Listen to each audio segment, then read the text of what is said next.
Hi, my name is Zephyr Wildman. I'm going to offer you a practice tip for Upavistha Konasana.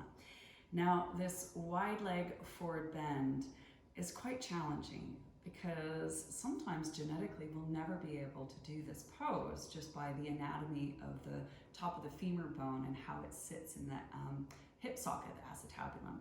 So opening your legs and bring your legs out into a big V sometimes is really challenging. It might not be structurally, it might be just your connective tissue is really, really tight as well. So just a few little teaching tips on this pose.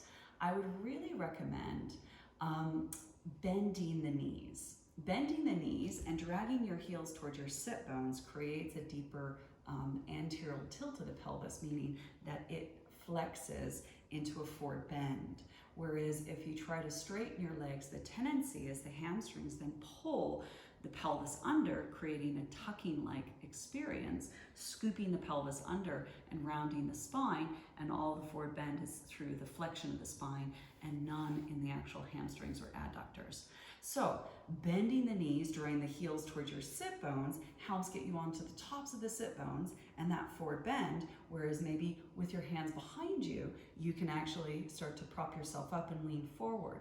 The second little teaching cue I can give you is abducting your legs. Draw your legs away from each other. So draw your heels and try to pull your legs away. Notice how it turns on the glutes. These are the opposing muscles to the adductors, kind of like bicep and tricep. When one contracts, the other releases.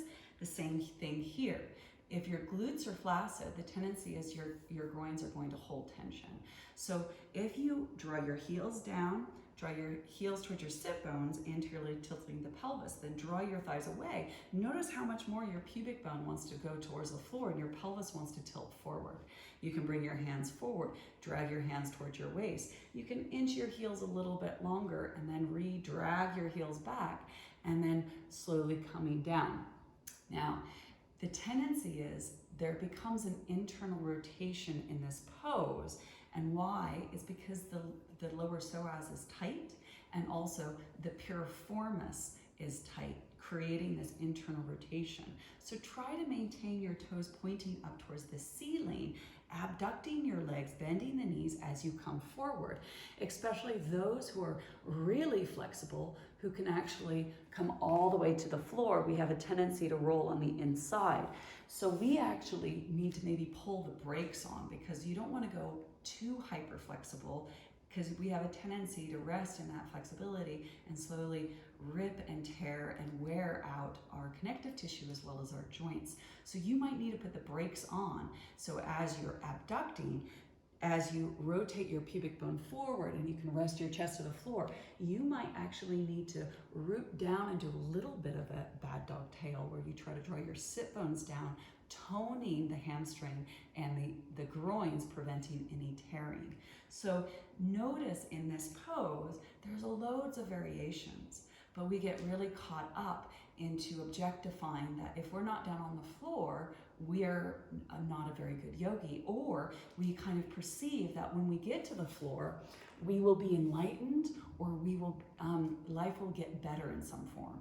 Let me tell you, I can get to the floor and nothing's changed. It just means that I have that freedom, but I have to work so much harder to create the experience of mental, emotional, energetic, and physical embodiment in that kind of purpose of yoga than being here. So someone who's really stiff is here feeling the same thing I'm feeling down there. It's just that we perceive that that is better than this. So see if you can play with your pose.